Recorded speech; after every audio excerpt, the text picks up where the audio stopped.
Oh, hello. I didn't hear you break in.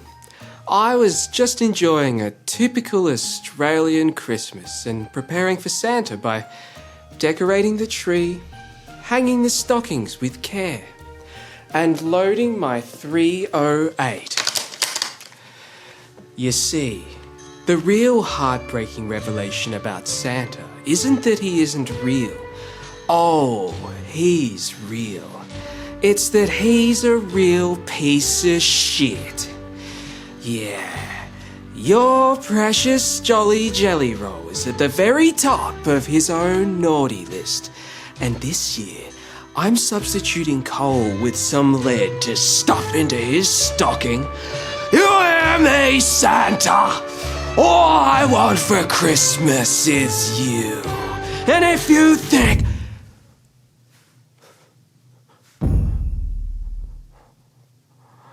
The hunt is on. 'Tis the season.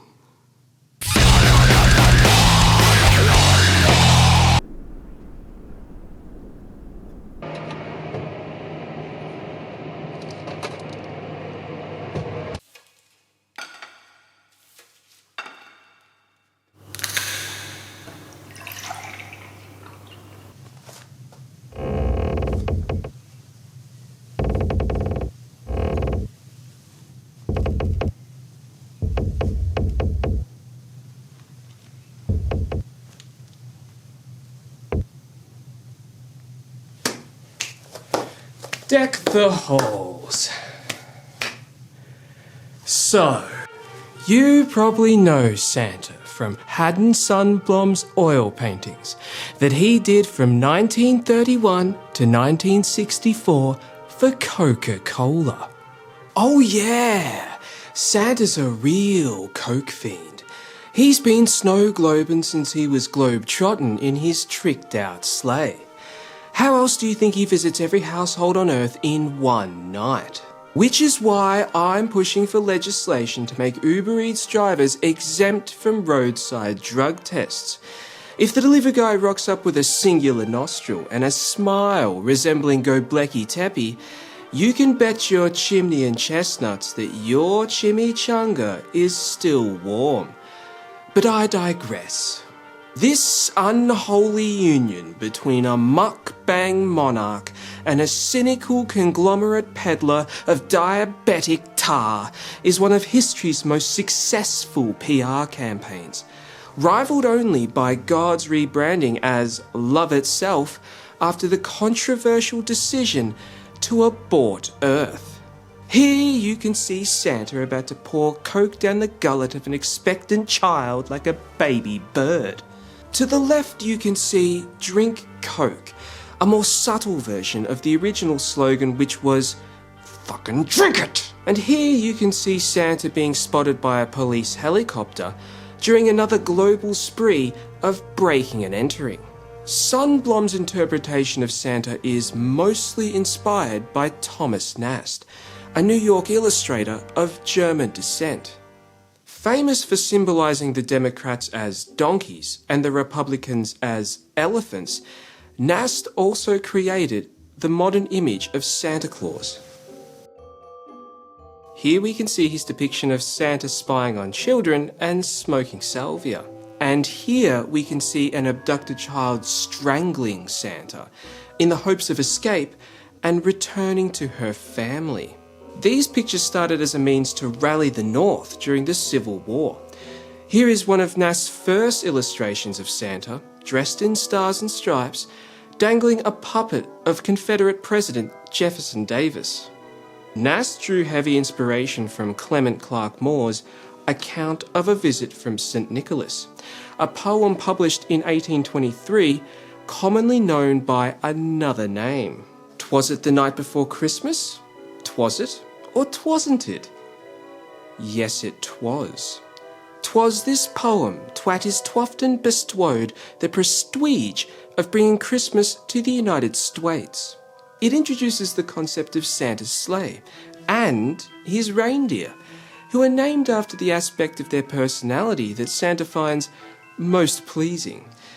Like Dasher, and Dancer and Prancer and Cupid and Vixen. Can we get Ronan Farrow to look into this? The poem also describes the reindeer as tiny. Look, if you're still on the fence about whether these reindeer are being exposed to unethical working conditions, imagine shivering horned rats being whipped into hauling a bariatric drug fiend through thin air. This is why we need unions. Which begs the question, what exactly is Santa's corporate structure? Well, I scoured various business registries and I couldn't find a single mention of Santa Claus the employer or a factory based in the North Pole, which qualifies his entire operation as black market. But what of his other employees? The elves, how do they fare? Geoffrey V. Moy was one of the first to mention Santa's elves in his 1857 work, The Wonders of Santa Claus. He wrote, "He keeps a great many elves at work, all working with all of their might." I wonder if there was anything going on in 1800s America that would explain their rapid adoption of this entrepreneur. And I say adoption because when it comes to the rise of Santa Claus, unlike the bastardization of the word literally, America is not to blame. Santa was merely imported to America by the Dutch, or as they call him, Sinterklaas. So over to Europe we go, where Santa's trail through history gets very pagan and very confusing. Because the church was dominating Europe, but they couldn't stamp out all the pagan traditions. So they just appropriated them into the worship of Christ. But in their attempt to purify these pagan rituals, they got dirty themselves. From the church's perspective, it's like when you have to change out of a long sleeve shirt after a lazy wipe.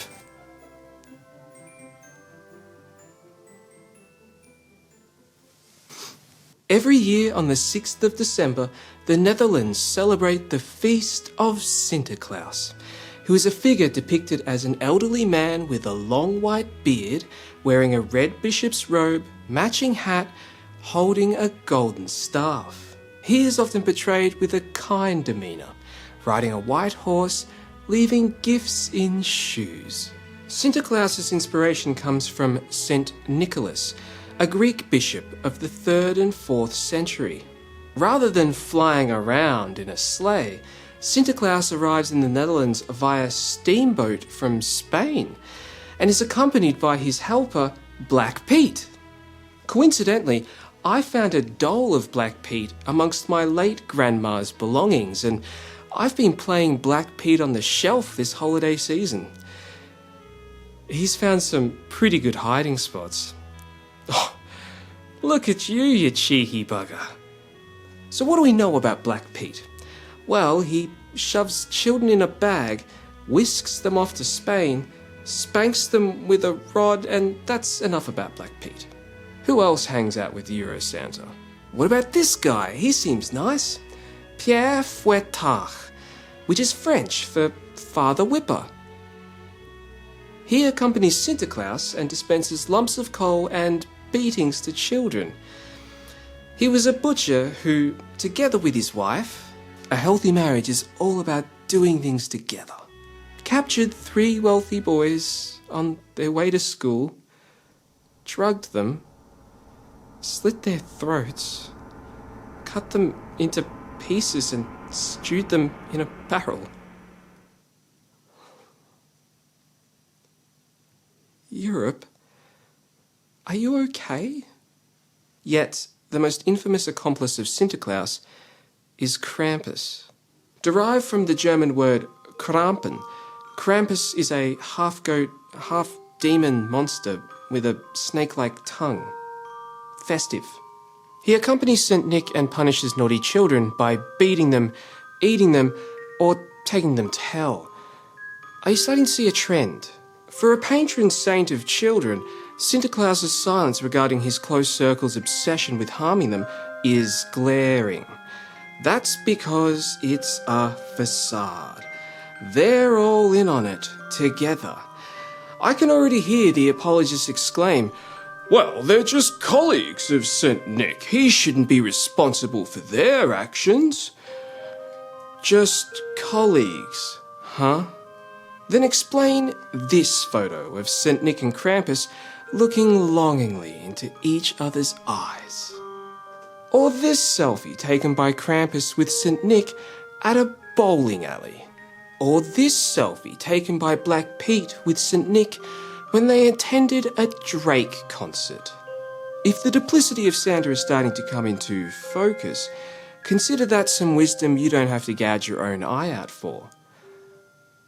Which reminds me, Yule is a pagan festival of Norse and Germanic origins.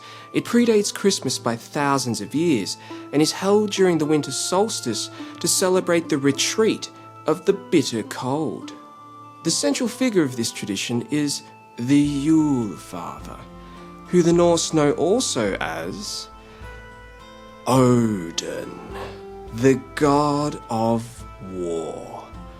And all legends of Santa lead back to him. Santa is Odin. Don't believe me? Let's look at the evidence. One of the key events of Yule is the Wild Hunt, a procession of ghosts and storms that races through the night sky. Odin leads the charge as he gathers the dead to bolster his forces for Ragnarok, and anyone caught in the hunt's wake will have their souls sucked into the underworld. Odin doesn't ride reindeer, but he does ride through the sky on an 8-legged horse named Sleipnir. However, in Sigurdefumul from the Poetic Edda, it mentions magical runes being cut into Sleipnir's sleigh. Children would also leave their boots filled with hay and carrots near the chimney for Sleipnir to eat. In return, Odin would replace these offerings with gifts. So we have Odin being hauled in a magical sleigh by a magical steed through the night sky in the middle of winter, and children leaving out offerings in the hope of receiving presents. Then there is the fact that Odin created Alfheim, home of the elves, magical elves who served him and were known for creating gifts. Is this ringing any bells? Also, the multiple incarnations of Santa make a lot of sense when you consider Odin's penchant for taking on many forms that he uses to manipulate others. One of his favourites is that of the Traveller, an old man with a white beard wearing a cloak and hood or wide-brimmed hat. Think Gandalf in appearance and Sauron in nature. Though he does share another likeness with Sauron, he has one eye, an all-seeing eye. For Odin is known as a god that sees and knows all, and he knows whether you've been bad or good. He uses this information in his role as chooser of the slain to decide who does and who doesn't ascend to Valhalla. But if you disregard the fact that Odin can appear like whomever he chooses, you might be thinking, but the Traveller looks nothing like Santa. Well, before the church commandeered the winter festivals and introduced St. Nicholas, the traditional English personification of Christmas was Father Christmas, an old man with a white beard wearing a cloak and hood or wide-brimmed hat. and one of Odin's many names is All-Father. All-Father, Yule-Father, Father Christmas, it's all the same. They are all the same. At the feet of Odin lies millennia of greed, hedonism, voyeurism, terrorism, trespass, deception, rampant drug use, enslavement, abduction of souls, abduction and eating of children, reindeer misconduct, and air traffic violations. It all leads back to him.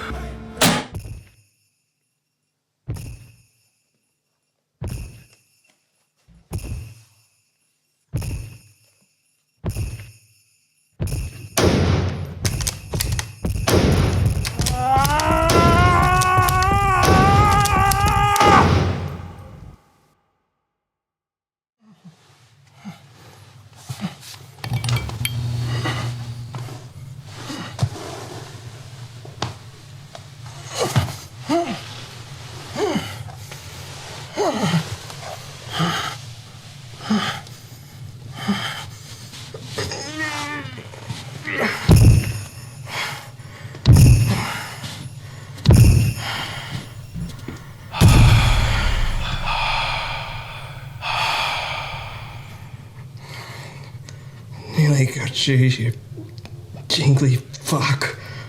The only thing that you got is got. Do you know what today is? It's Christmas, you demented old... It's Wednesday. Oh. It really is your day then, isn't it? They're all my days.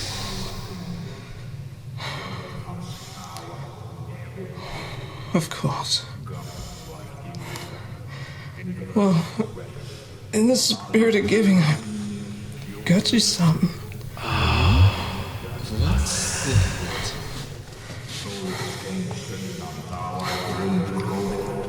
Merry Christmas.